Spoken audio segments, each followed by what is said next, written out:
So I got a question on YouTube from a very loyal supporter of the show. Loyal, I would say, because he comments a lot on the videos. And I can tell that he's a good guy just by his comments. He's never really polarizing.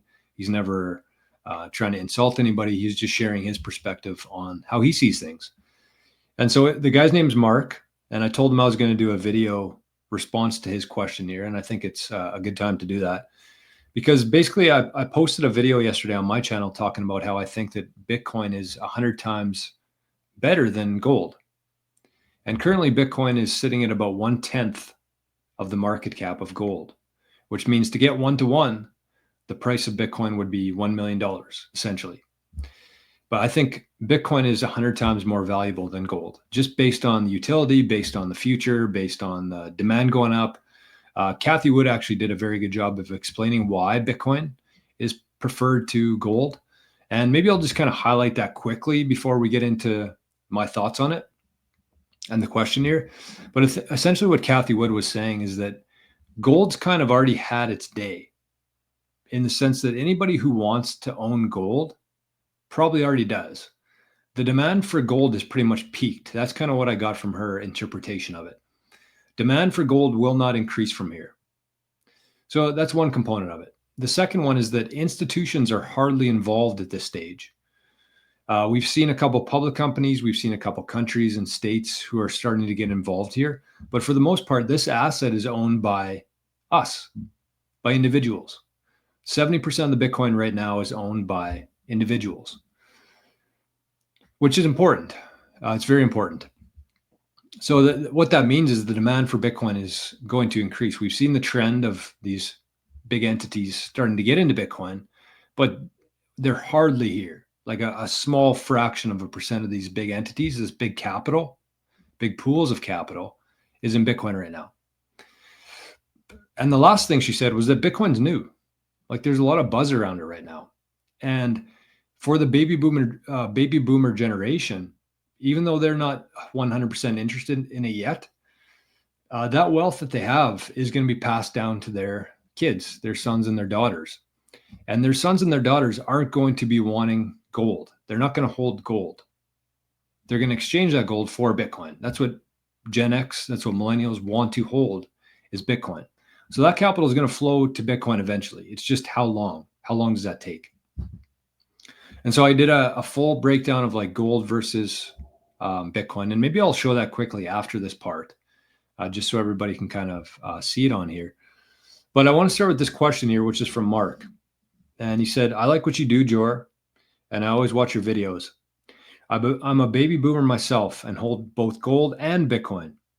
I hold gold because Bitcoin could decline by 80%, which we've seen before. We've seen drawdowns of 80%, which is a pretty big shock to the system for sure, if you're not used to it. And he said, this has happened many times in the past. So he said, I'm 64. My gold is my solid backup. I hold $0. Best wishes, Mark in the UK. I like Mark.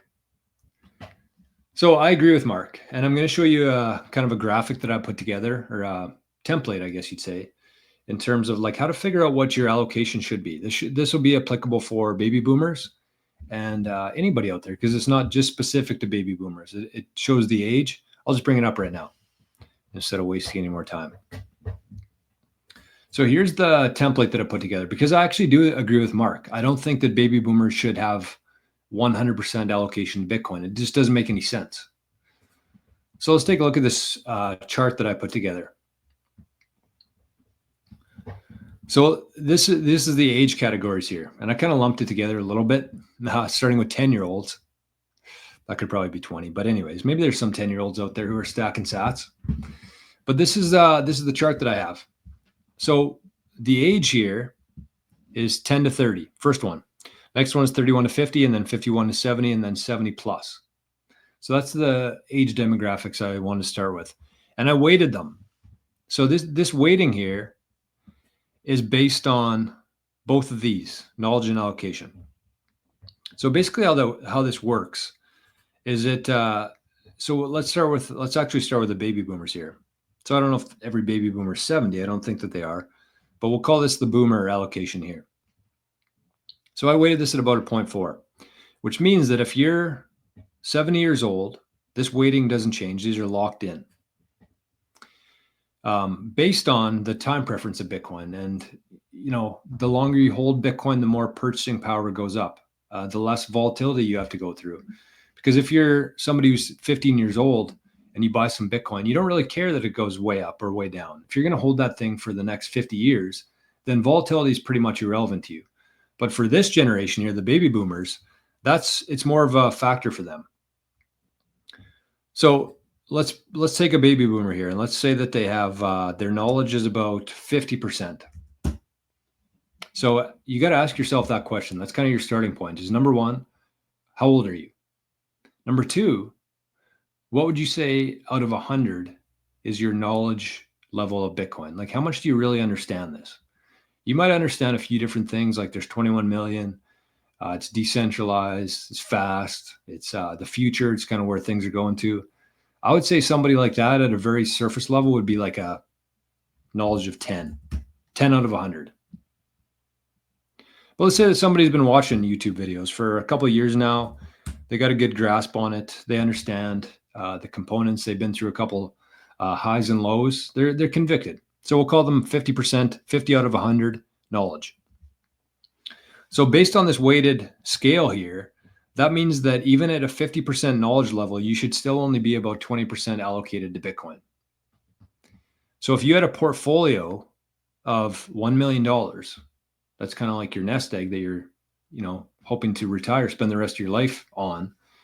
You should have about $200,000 worth of Bitcoin. That's kind of what I would say. And the thing with this is, even if it was 100, let's say that you're like a Bitcoin whiz, you know everything that there is to know, which I don't know how many people like that exist. But let's say that there is somebody out there. I still only think that you should have 40% of your total portfolio invested into Bitcoin. Because the whole thing with Bitcoin is you want to have this for a very long time. You don't want to have to rely on it.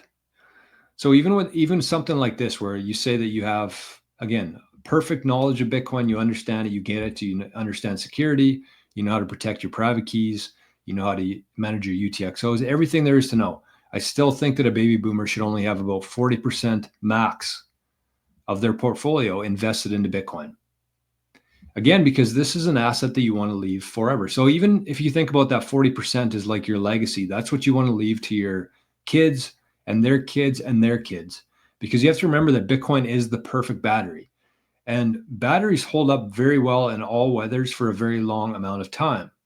And that's what Bitcoin is. This isn't something that you want to buy this year, hope to double, and then sell next year. That's not the point of Bitcoin. Anybody who's buying Bitcoin for the first time should hold on to that Bitcoin for at least 4 years, maybe 5, minimum. So that's where you put your 40% into your legacy fund, your generational fund. That's going to be there forever. And you can do different things with that too. You can, we're not really there yet in terms of this being a mainstream thing that people do yet, but it will be. You can actually plug it into your inheritance protocol, and you can say, okay, here's my Bitcoin. I'm going to put it in this account for the next 20, 25 years. And even if I pass away, my kids can't touch that Bitcoin until this time comes. And so somebody who is a boomer and with a very good understanding of Bitcoin, they might not want to give it to their kids when they pass away. If something were to happen to them in a year, 2, maybe they get sick, whatever. Maybe they don't want their kids to have that Bitcoin yet because they don't have the same level of understanding and knowledge and conviction that you do. So you can actually put a time lock on that Bitcoin and say, this is going to be frozen here for the next 20 years. This is my contribution to my timeline, my bloodline, I guess. So again, if we use a baby boomer who's just like learning Bitcoin right now, you got maybe 10 out of 100 max in terms of your knowledge. You should only have 4% of your allocation to Bitcoin.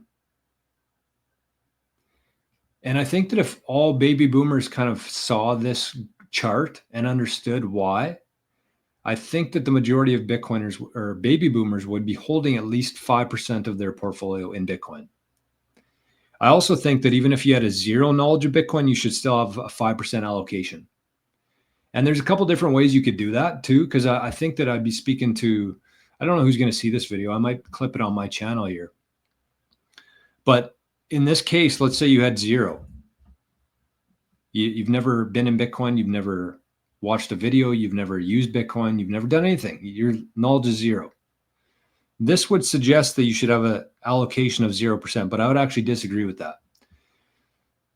And I would say that you should actually have some allocation in terms of like maybe a Bitcoin ETF, like IBIT, Fidelity.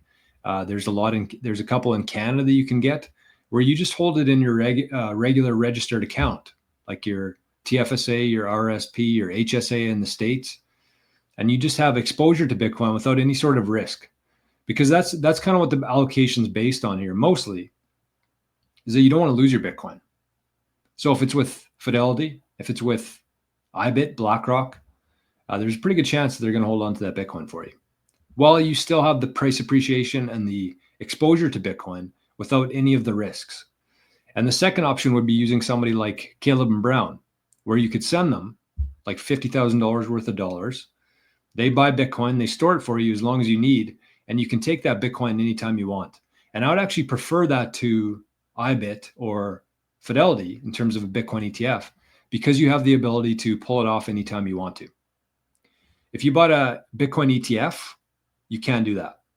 If you wanted to sell it, you actually have to take dollars.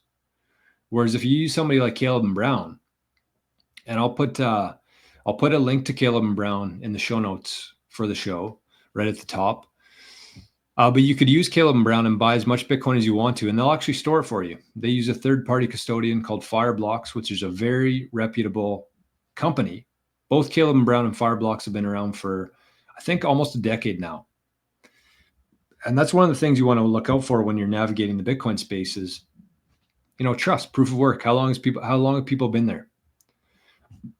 So that's what I would say to the baby boomers. That's kind of my important part that I wanted to say there, is that even if you were a Bitcoin expert, you should still only have 40% of your portfolio in Bitcoin. And I would say that if you're not an expert, if you're a zero, this should still be a minimum. And if I was a little bit better with Excel, I would still have like a minimum allocation to Bitcoin right now of about 5%. Not being held yourself, but being held at Fidelity, BlackRock, or with Caleb and Brown. And then you can kind of figure out what you want to do in the next, spend the next couple of years learning more. And the nice thing about this too is even if you wanted to skip like the ETF, let's say that you had, 10 out of 100 knowledge, you got 4%, but over the next couple of years, you spend some time and you learn. Maybe you watch some videos, maybe you read some books. You're just in it. You're paying attention to it now. And maybe your knowledge increases to 20 out of 100. Then you increase your allocation as well, because you're more comfortable, you're more convicted, right? So that's kind of the idea here with the baby boomers anyways.